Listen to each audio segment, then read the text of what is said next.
मुझे लगता है आज ब्रिटानिया चलना चाहिए। ट्रेड कर रहा है 5528 पर, स्टॉप होगा 5495 ज्यादा नहीं। On the upside target 5600 plus Britannia. Britannia कल बिस्किट मिला नहीं, आज मिल जाए शायद। ब्रिटानिया चलना चाहिए आज। Sachin, good morning. सचिन, आप क्या ट्रेड ले रहे हैं? अनुज जी, आईटी में मुझे लग रहा है मोमेंटम अच्छा डेवलप हो रहा है। वहां पर कोफोर्ज में एक बुलिश फ्लैग फॉर्मेशन है। 60 मिनट्स 30 मिनट्स डेटा काफी पॉजिटिव है। तो मुझे लग रहा है यहाँ पर अगर ये ब्रेकआउट सस्टेन हो जाता है तो लगभग अराउंड 8740 तक की एक रैली बन सकती है अगले कुछ दिनों में। सो ट्रेडिंग के लिहाज से पहला टारगेट होगा अराउंड 8520 का, सेकेंड टारगेट होगा 8730 का। खरीदारी करनी है कोफोर्ज के फ्यूचर्स में। एंड स्टॉप लॉस आपको यहाँ से लगभग अराउंड 8326 पे लगाना है ऑन क्लोजिंग बेसिस। कोफोर्ज बिल्कुल सही कहा आपने। मोमेंटम थोड़ा आईटी बन रहा है। आशीष बहती जी, आप क्या पिक कर रहे हैं? वीरेंद्र जी, मार्केट को रिलायंस अच्छा स्ट्रेंथ दे रहा है। हमने परसों देखा एक अच्छा मोमेंटम था, कल थोड़ा सा पॉजिटिव था और आज वापस हमें लग रहा है एक अपॉर्चुनिटी बनी है यहाँ पर लॉन्ग जाने की। तो खरीदारी की सलाह है। 1400 का स्टॉप लॉस लगाना है इसमें। 1450 और 1490 तक के टारगेट्स के लिए इसमें खरीदारी की जा सकती है। कल भी हम बात कर रहे थे कि 1400 पे काफ़ी स्ट्रॉन्ग पुट राइटर्स हैं, प्लस 1400 पे इसका टेंडेमा प्लेस था, तो वहाँ से पुल बैक देता हुआ डिस्क्लेमर चैनल का स्वामित्व प्रबंधन रिलायंस इंडस्ट्रीज होल्ड करते हैं। कृपया एक निजी राय जरूर रखिएगा। प्रशांत जी, आपका ट्रेड। जी वीरू जी, यहाँ पे एबी कैपिटल को अगर हम देखें, आदित्य बिरला कैपिटल एक अच्छी रेंज ब्रेकआउट की कोशिश कर रहा है, बैक बाय वॉल्यूम। तो मुझे लग रहा है यहाँ पे लॉन्ग जाना चाहिए। 212 पे ट्रेड कर रहा है, डे लो 206 है, उसके नीचे स्टॉप लॉस रखेंगे 205, अप्रोच पोजिशनल रखेंगे और टारगेट होगा 225 से लेके 230। ओके, तो ये हो गई प्रशांत जी की पिक एबी कैपिटल पर। राजेश जी, आपने क्या पिक किया? अनुज आईटी देखिए, मुझे लगता है एलटीआई माइंट्री, एलटीआई मुझे लगता है यहाँ पे एक अच्छा ट्रैक्शन बनेगा 4970 के आसपास, 67 के आसपास ये फिलहाल ट्रेड हो रहा है। तो एलटीआई पे बेट लेंगे। एक अच्छा खासा कूल ऑफ हो चुका है। स्टॉप लॉस जो मेंटेन करना पड़ेगा वो रहेगा 4870 का। और जो टारगेट मुझे लगता है वो जो अनफोल्ड किया है वो है 5200 से 5250। तो करंट लेवल से करीबन 200-250 पॉइंट का मूव एलटीआई में पेंडिंग है। तो एलटीआई माइंट्री ये मेरा बाय है। एलटीआई माइंट्री ये रहेगी पिक। मानस, आप क्या पिक कर रहे हैं? तो देखिए, एबीएफआरएल में खरीदारी करने की राय रहेगी। 275 पे ट्रेड हो रहा है, 200 मूविंग एवरेज के ऊपर निकला है। 270 के स्टॉप लॉस से 285 285 के टारगेट के लिए एबीएफआरएल में खरीदारी की जा सकती है। 280 वाला कॉल ऑप्शन 4 रुपए पे ट्रेड हो रहा है, उसमें ₹2.5 का स्टॉप लॉस लगाइए और ₹7.5 के टारगेट से खरीदिए। ओके, एबी फैशन 277 पे कॉल गई। डॉक्टर साहब, राजेश जी की कॉल एक बार फिर दिखाइएगा मेरे को। मेरा आई थिंक रिलायंस के डेटा को रीड कर रहा था मैं, वो मिस कर गया। राजेश जी का ट्रेड क्या था? राजेश जी ने पिक किया था मेरे ख्याल से 24698 पे निफ्टी आके ट्रेड करता। प्लीज़ बताइएगा मेरे को ज़रा, फिर आगे बढ़ते हैं। ये एलटीआई एंट्री, और एलटीआई एंट्री लगभग 4994 पे कॉल गई थी स्क्रीन पे। ओके, ट्रेड्स पूरे हो गए। गावासर ने ब्रिटानिया, सचिन जी ने कोफोर्ज, पाहिती जी ने रिलायंस, प्रशांत जी ने एबी कैपिटल, राजेश जी ने एलटीआई माइंट्री और मानस ने एबी फैशन पिक किया। ये इनिशियल कॉल्स हैं। अब शुरू करते हैं मार्केट की थोड़ी स्कैनिंग।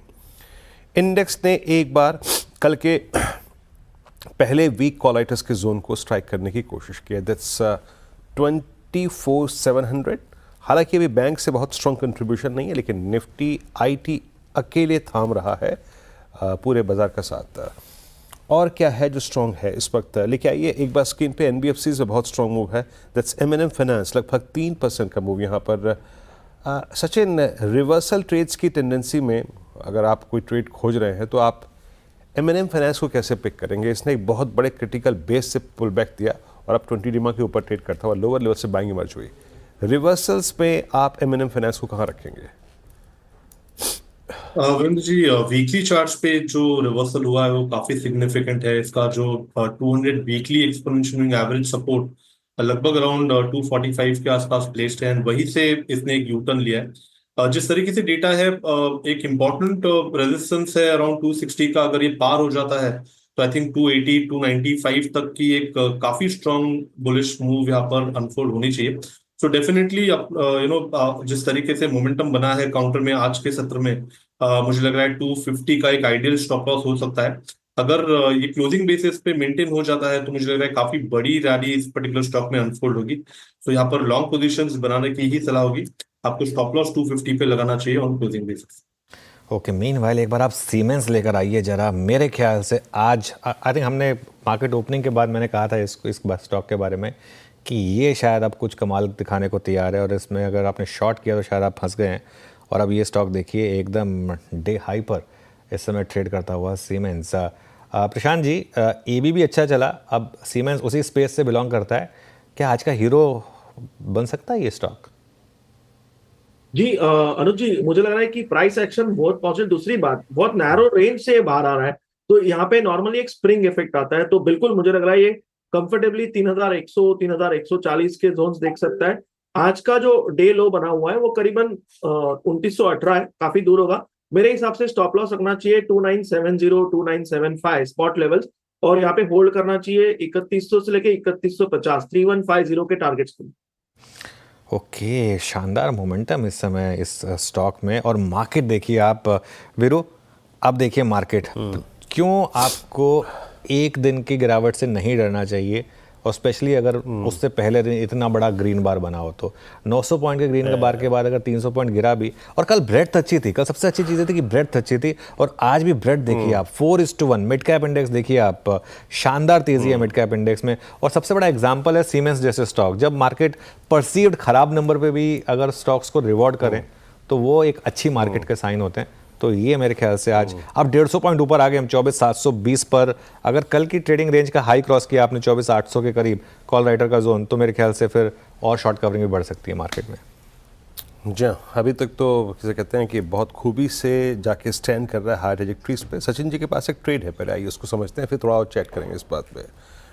रिलायंस का एक बहुत स्ट्रॉन्ग कंट्रीब्यूशन है, याद रखिएगा। ये आशीष भाई जी की स्पॉटिंग थी वो। सचिन जी क्या ट्रेड पिक कर रहे हैं आप? वीरेंद्र जी, आई थिंक अनुज जी ने स्पॉट किया है श्रीराम फाइनेंस के सेटअप को, और मुझे लग रहा है वहां पर एक अच्छा कॉन्फिडेंट ब्रेकआउट नजर आ रहा है। 650 का एक हर्डल इसने पार किया है, एंड इसकी शुरुआत भी एक ओपन लो से हुई है, तो मुझे लग रहा है काफी सिग्निफिकेंट प्राइस डेवलपमेंट है। 60 मिनट्स एडीएक्स भी काफी अच्छी तरह पोजीशनड है, तो मुझे लग रहा है 685 तक की एक रैली बन सकती है काउंटर में। तो यहाँ पर मोमेंटम चेस करने की सलाह होगी। स्टॉप लॉस आपको 642 पे लगाना है ऑन इंट्राडे बेसिस, एंड हो सकता है कि 685 का लेवल आज इंट्राडे में ही नजर आए।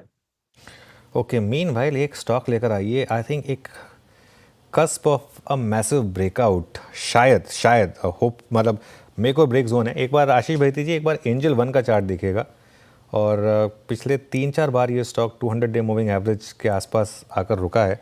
आज फिर एक बार उसको क्रॉस करने की तैयारी कर रहा है, और ये चार्ट एक बार इस पर कोई व्यू बनेगा आशीष जी?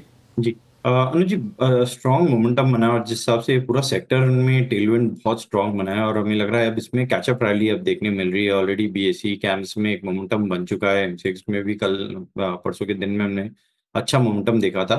हमें लग रहा है इसे भी चेज करना चाहिए यहाँ पे, क्योंकि 200 डेमा का अगर ब्रेकआउट आता है तो फिर इसमें यहाँ से भी बड़ा मूव देखने मिल सकता है, जो कि 200 पॉइंट्स तक का मूव दिखा सकता है।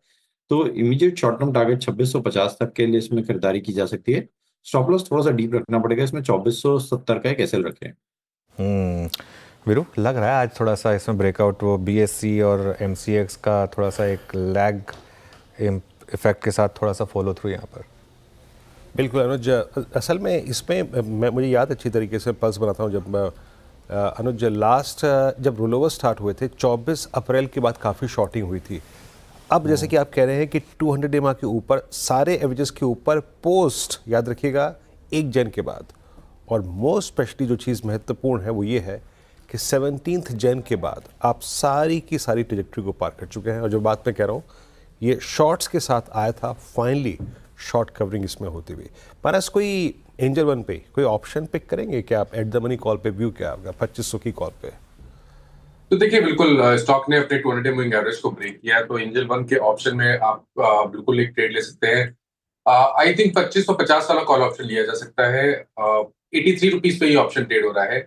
यहाँ पर आप खरीदारी कर सकते हैं। स्टॉप लॉस 64 के नीचे लगा के रखिए, और 125 रुपए तक के टारगेट्स पॉसिबल। ओके, 2550 का कॉल ऑप्शन लीजिए, 83 रुपीज़ पे चल रहा है वो, इसमें आप चाहें तो एक ट्रेड ले सकते हैं। मोमेंटम मार्केट में इस समय अच्छा कैरी होता हुआ, निफ्टी अब 24,700 पर, और एक बार मेटल्स इंडेक्स लेकर आइए और एक बार निफ्टी फाइनेंस लेकर आइए। जरा दोनों इंडेक्स देखते हैं एक बार। मेटल्स में देखिए अब 2% की रैली, और कल अच्छा मौका दिया मार्केट ने मेटल्स में, एक थोड़ी सी लोअर लेवल पर आए और उसके बाद एक अच्छा मूव आता हुआ। काबा सर, टाटा स्टील देखिए एक बार जरा, कोई ट्रेड बैठ रहा है टाटा स्टील पर? बहुत बढ़िया आपको मिला है, मोमेंटम बढ़िया है टाटा स्टील में। 155.80 के आसपास ट्रेड कर रहा है। मेरे ख्याल से स्टॉप लगाना चाहिए 153 का, करीब 5 रुपए का। नियर टर्म टारगेट 160 के, बियॉन्ड 160 भी जाने की क्षमता रखता है टाटा स्टील। फिलहाल 160 पॉसिबल है टाटा स्टील। फिलहाल 150 पॉसिबल है टाटा स्टील में। और कहाँ मोमेंटम आ रहा है, एक बार आप जरा लेकर आइए। सेल, आई थिंक आज सेल परसों भागा था काफ़ी और कल करेक्ट हुआ, आज फिर सेल में अच्छा मोमेंटम, और सेल का प्राइस देखिए अब जरा 120, यानी कि ये परसों के हाई को अब क्रॉस कर रहा है और 200 डे मूविंग एवरेज क्रॉस करता हुआ सेल। एक बार राजेश सतपुरे जी, सेल का चार्ट देखिए, कोई ट्रेड यहाँ पर? जी अनुज जी, लॉन्ग साइड का ट्रेड लेना चाहिए। मुझे लगता है मेटल्स में आज मोमेंटम अच्छा है, 200 EMA सरपास किया है, वो भी अर्ली सेशन में। तो डेफिनेटली लॉन्ग साइड का ट्रेड बनेगा। 125 126 का एक स्विंग का टारगेट आएगा। 120 रुपये 80 पैसा चल रहा है, तो स्टॉप लॉस हमें मेंटेन करना पड़ेगा करीबन 1 रुपए का, यानी 119 रुपये 50 पैसे का स्टॉप लॉस के साथ सेल में लॉन्ग होगा। सेल में लॉन्ग, और पूरे मेटल्स में शॉर्ट कवरिंग अच्छी है। वो आपके स्क्रीन पे जो नीचे स्टैट्स चलते हैं ना, जब आप देखें प्राइस अप OI नीचे, simply science of short covering, अच्छी शॉर्ट कवरिंग यहाँ पे होती हुई। और क्या इम्प्रेस कर रहा है? अच्छा, एक बार जरा वीकनेस वाले कैंडिडेट्स को भी देखते हैं। Let's check Hero MotoCorp. कल इसने नंबर्स आने के बाद सडनली एकदम से 100 डेमा की ट्रेजेक्ट्री को क्रॉस किया था, लेकिन अब थोड़ा सा कोलैप्स हो रहा है, या फिर आप कह सकते हैं कि मैं कोलैप्स शब्द का इस्तेमाल भी नहीं करूँगा, खुल के सिंक हुआ। सिंक होने के बाद 10 डेमा से पुल बैक ले लिया, अब 4004 पे आके ट्रेड करता हुआ। प्रशांत, आप कैसे रीड कर रहे हैं? कोई शॉर्ट ऑन राइट से कैंडिडेट है क्या ये, या फिर अभी इसको अवॉइड करना चाहिए? 100 डेमा के आसपास स्टेट ऑफ कंफ्यूजन काफ़ी ज़्यादा है।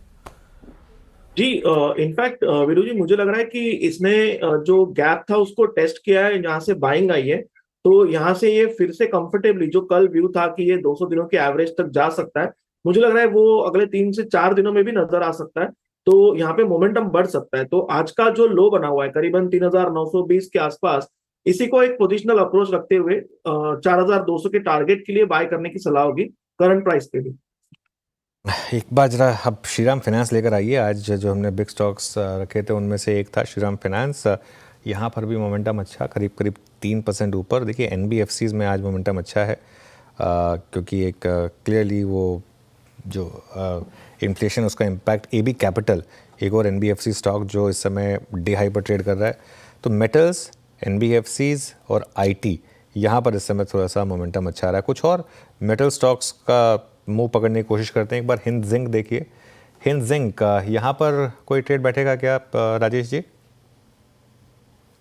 देखिए, हिंदुस्तान ओवरऑल मेटल मुझे अच्छा लग रहा है। हिंदुस्तान जिंक भी उसमें से है। मेरे को जस्ट एक मिनट, या 436.50 गई है, वेरी नाइस। अनुज जी, देखिए 430 का यहाँ पे बेस है। 430 पे 10, 20 और 50 DMA आते हैं। तो मेरे हिसाब से इसका स्विंग का पहला टारगेट आएगा 452 का। अगर वो सरपास होता है तो 460, जहाँ पे 200 TMA है। सो 452 एंड 460 नो टारगेट के लिए हिंदुस्तान जिंक बाय होगा। स्टॉप लॉस होगा 429 का। ओके इस बीच इट्स निफ्टी बैंक, जो मेरे को थोड़ा सा एज ऑफ नाउ डाइस लग रहा है। देखिए still not a short, but अब हम 55,000 के पुट राइटर्स के नीचे थोड़ा टाइम स्पेंड कर रहे हैं, और हमारा जो 10 डेमा है वो अलाइंड है 54,750 के आसपास। बैंक्स वो थ्रस्ट जनरेट नहीं कर पा रहे हैं। एक दो वीक कैंडिडेट्स की बात कर लेते हैं, जहाँ पे वीकनेस है। एस्ट्रल कोलैप्स, टाटा मोटर्स खुला कमज़ोर, बट स्टिल आई थिंक थोड़ा कमज़ोरी है। लुक एट SRF को लेके आइए स्क्रीन पे। SRF नंबर्स के बाद क्रैक हुआ। हालांकि कल हम क्लोजिंग में रिमार्क्स सुन रहे थे जो उनकी कौन कॉल से निकल के आ रहे थे। FY26 में करीब 20% की ग्रोथ की बात कर रहे थे। बट स्टिल बाजार उत्साहित नहीं है इस चार्ट को लेकर। पर याद रखिएगा ये इतना कंफ्यूज करने वाला स्टॉक है ना कि पूछे मत। इंट्राडे में घूमना रिवर्सल बड़ा जनरेट करता है ये। आप कैसे अप्रोच कर रहे हैं सचिन जी इसको? Slight chance of negative cross over 10-20 का कैसे अप्रोच कर रहे हैं 2905 पे SRF को आप? Virendra ji, I think weakness evident है। इनफैक्ट जिस तरीके से अभी 3000 के आसपास का एक है रेजिस्टेंस बना है, इसने अपने 50-डे एक्सपोनेंशियल एवरेज को भी अभी अभी तोड़ा है। तो मुझे लग रहा है ये जो डिक्लाइनिंग सीक्वेंस है वो थोड़ा सा एक्सटेंड होगा। जो इमीडिएट सपोर्ट है वो लगभग अराउंड 2800 के आसपास प्लेस्ड है। तो आई थिंक यहाँ पर किसी की एग्जिस्टिंग शॉर्ट पोजीशन है तो रिटेन करने की सलाह होगी। स्टॉप लॉस आप यहाँ से लगभग अराउंड 2945 के आसपास प्लेस कर सकते हैं एंड पोजीशंस 2800 के आसपास जरूर रिव्यू करें। थोड़ी सी मुझे लग रहा है वीकनेस यहाँ पर एक्सटेंड होगी। वीकनेस एक्सटेंड होगी। निफ्टी को रखिएगा स्क्रीन पे भी, करीब 730-35 तक गया लेकिन वहाँ से कोलैप्स हुआ, फिर 660 पे आया। कुल मिला के अभी तक ये 650-660 के जोन को डिफेंड कर रहा है, उसको नहीं तोड़ रहा है। बट अभी कॉल राइटर्स के जोन में बैठने में से दिक्कत है थोड़ा सा। याद रखिएगा कल का सबसे पहला बड़ा कॉल राइटर्स का जोन था 24,700, 700 और 800 पे, इन दो स्ट्राइक्स पे सबसे बड़ा कॉल कंसंट्रेशन था। तो इसलिए कह रहा हूँ थोड़ा अभी चीज़ों को क्लियर होने दीजिए। अच्छा, SRF की बात हो गई यहाँ पर। मैं एक दो वीक कैंडिडेट्स का जिक्र कर देता हूँ यहाँ पर, उसके बाद आगे बढ़ेंगे। और ऐसा नहीं है कि सिर्फ it's SRF which is violating 50-डे एक्सपोनेंशियल एवरेज, ये अक्रॉस द सेक्टर हो रहा है। बाहिती जी आप देखिए UPL, ये तो एक स्ट्रॉन्ग कैंडिडेट था बट ये भी कोलैप्स हो रहा है और ठीक पैटर्न वही है, ये भी 20 डे में तोड़ता हुआ। UPL पे आपका टेक क्या है? जी वीरेंद्र जी, इनफैक्ट कल भी हमने इस पर डिस्कस किया था और हमारा राय इसमें एकदम क्लियर था कि एक अच्छे मोमेंटम के बाद अब इसमें प्रॉफिट टेकिंग देखने मिल रही है। तो लॉन्ग्स जो थे उनके लिए तो कल सलाह थी कि एग्जिट कर ले, बट अब यहाँ पे फ्रेश शॉर्टिंग विजिबल हो रही है। तो यहाँ पे इनफैक्ट एक शॉर्टिंग पोजीशन भी बनाई जा सकती है। 645 का एक स्टॉप लॉस लगाकर अब यहाँ पे बिकवाली की सलाह रहेगी। नीचे में हमें लग रहा है इसमें शायद 620 तक का भी जोन देखने मिल सकता है। ओके, तो केमिकल में क्रॉस तक अगर आप देखें सेक्टर थोड़ी सी कमजोरी है। संजीव होता हमारे साथ इस बीच इस कार्यक्रम में आज के फंडामेंटल विशेषज्ञ हैं। संजीव जी, ये केमिकल पोस्ट अर्निंग्स वो थ्रस्ट जनरेट नहीं कर पाया जो कि prior to earnings last reported numbers के बाद विजिबल था। Look at SRF sinking, UPL sinking, Aarti industries एक टिपिकल पुलबैक मोड में था, शॉर्ट कवरिंग थी लेकिन स्ट्रेंथ कभी थी नहीं वहाँ पर। आपका ठीक क्या कह रहा है केमिकल बास्केट पर? जी गुड मॉर्निंग। देखिए, स्पेशलिटी केमिकल में यूजली हमने साइकिल देखा है 3 साल का अप साइकिल और 1.5 साल का डाउन साइकिल। तो 1.5 साल का जो डाउन साइकिल था वो ऑलरेडी ओवर हो चुका था एक क्वार्टर पहले। तो उसके लिए अगर आप देखें तो from the last Q3 to Q4 बहुत एक स्ट्रॉन्ग रनअप देखा गया है। स्ट्रॉन्ग ये जो स्टॉक में हो, नवीन फ्लोरो हो या फिर SRF हो या बाकी कुछ स्टॉक हो, तो मुझे लग रहा है ये थोड़ा सा प्रॉफिट बुकिंग है, क्योंकि जो मैनेजमेंट का जो आउटलुक है FY26 को लेके वो इतना ऑप्टिमिस्टिक नहीं था जितना प्राइस बढ़ चुका था। लेकिन मुझे लग रहा है ये 3 साल का अपसाइकिल अभी भी बाकी है। तो कोई भी बड़ा अगर वीकनेस आए नवीन फ्लोरो में या SRF में या बाकी सब अच्छे स्टॉक में, तो मुझे लग रहा है यहाँ से लेने का बनता है for the investment for next 3 years। क्योंकि ये जो अपसाइकिल आएगा, ये जितने भी अच्छी कंपनीज हैं, मुझे लग रहा है यहाँ से भी 30 to 40%, 50% का एक बढ़ सकते हैं नेक्स्ट 2-3 साल में। ओके, मीनवाइल वो जो स्टॉक हमने स्पॉट किया था एंजल वन, अब डे हाई पर, और वो जो कॉल बात की थी 83 रुपये पर 2550 की, अब वो 90 के ऊपर निकलती हुई, तो वो ट्रेड अच्छी रही और यहाँ पर मोमेंटम अच्छा है। कुछ देर में इसको रिविजिट करेंगे, फिलहाल के लिए ये डे हाई पर है स्टॉक।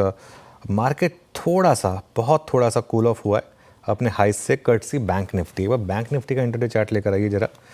ये थोड़ा सा cool, in fact bank Nifty day लो पर आ गया है, तो वो थोड़ा सा बस एक दिक्कत दे रहा है वीरू। मार्केट में आज एक्स ऑफ बैंक निफ्टी माहौल अच्छा है, लेकिन बैंक निफ्टी थोड़ा हायर लेवल पे स्ट्रगल कर रहा है। यहाँ थोड़ा सा आई थिंक मार्केट मामला फंस रहा है थोड़ा सा। अच्छा अनुज, मैं आपको कल भी सुन रहा था, दैट्स मेटल्स को कैसे अप्रोच करना चाहिए जब आप एक समय ये कह रहे हैं कि हमारे पास बिंदु जो थे बात करने वाले कि भाई FI शॉर्ट कर रहे हैं, क्या वो are they heading towards US market और चाइना की डील होना, क्या मेटल्स के लिए ये स्थिति कैसी है इस वक्त? ये देखिए वीरू, कल मैं एक चीज़ बताऊंगा, कल मार्केट ने बहुत शानदार अपॉर्चुनिटी दी आपको, बोथ टाटा स्टील और हिंडाल्को में। कल हम आई थिंक बात भी कर रहे थे कि बैकवर्ड लुकिंग नंबर्स वीक होंगे, वो होंगे ही क्योंकि पूरा टैरिफ का मामला चल रहा था, सब कुछ चाइना का और सब टेंशन चल रहा था। लेकिन अब अगर यूएस चाइना डील हो गई है और अगर उसका एक बड़ा इम्पैक्ट चाइनीज़ इकॉनमी और यूएस इकॉनमी दोनों पर आएगा, तो आगे मेटल्स में एक बहुत बड़ा फैक्टर रहेगा सुपर साइकिल में एंटर करने का। आई थिंक कल हमने बात भी की थी कि ये 2-3 सेक्टर्स हैं जिन पर अगर आप चाहें तो स्ट्रैटेजिकली एक पॉजिटिव व्यू रख सकते हैं। आईटी, मेटल्स और केमिकल्स, उनमें से केमिकल्स नहीं चल रहे हैं, मैं एग्री कर रहा हूँ, लेकिन आईटी और मेटल्स में मुझे अभी ये मेरा मानना है कि ये दोनों स्पेसेस जो है ना, अब ये जो यूएस चाइना की जो डील हुई है उससे स्ट्रैटेजिक पोर्टफोलियो में आपके होने चाहिए। ये अगले 3-4 महीने में मुझे लग रहा है 2-3 स्पेसेस यहाँ से आउट परफॉर्म कर सकती हैं, खासतौर से मेटल्स। एक अजम्पशन लेंगे हम कि ये इनका मेटल प्राइसेस पर एक इम्पैक्ट आएगा और मेटल एक साइकिल में आएंगे। कोई भी ट्रेड लेंगे आप मेटल्स में स्टॉप लॉस लगाएंगे, वो तो क्लियर है, क्योंकि ये सेक्टर ही ऐसा है। लेकिन अगर ये ट्रेड चली तो अच्छी चलेगी बेसिकली। मेटल्स दो धड़े हैं आज, याद रखिएगा, मेटल्स और आपका आईटी फिर वो थ्रस्ट जनरेट कर रहा है और बैंक्स बैकफुट पे। क्लियरली अगर स्ट्रेंथ है कहीं पर तो वो है आईटी पे। आईटी ने कल के लो को तोड़ा नहीं, आईटी ने कल के लॉसेस का अप्रॉक्सीमेटली अगर आप देखें तो 45% कंपनसेट कर लिया है और आईटी ही थ्रस्ट जनरेट कर रहा है। मेरी स्क्रीन पे जो ओआई गेनर्स हैं उसमें पूरा का पूरा जो ग्रिप है ना, याद रखिएगा, that's IT and metals. Meanwhile अगर मैं कुछ देर के लिए इस स्पेस से बाहर निकलूं तो बाजार थोड़ा सा फोकस उन चीज़ पे कर रहा है जहां पे उसके पास नंबर्स का कन्विक्शन है। और मैं कल भी कह रहा था, लुक एट कैनरा बैंक। कल भी पीएसयूज बैंक की जो मूव थे उसको शुरू किया था कैनरा बैंक ने। Now Canara bank is trading at CY25 highest clusters. आपका व्यू इस पर, आशीष बहती जी, कैनरा बैंक, आपको लग रहा है कि पॉसिबिलिटी ये 110 की तरफ जा रहा है जो कि 9 दिसंबर का स्विंग हाई है? जी वीरेंद्र जी, सबसे स्ट्रेंथ वाला बैंक अभी बना हुआ है पीएसयू में पूरे सेक्टर में, और जिस हिसाब से अभी अब वापस अपना एक क्लस्टर जो है 110 वाला जो आपने बताया उसको अप्रोच कर रहा है, अगर उसका ब्रेकआउट आता है तो फिर शायद इसमें 118 तक का भी मूव देखने मिल सकता है। तो यस, खरीदारी की सलाह रहेगी इन लेवल्स पे, या कोई डिप आता है तो उसमें भी पोजीशन बनाई जा सकती है। 104 का एक स्टॉप लॉस जरूर मेंटेन करें, 110 के पहले टारगेट और 116 के दूसरे टारगेट के लिए इसमें पोजीशन बनाई जा सकती है।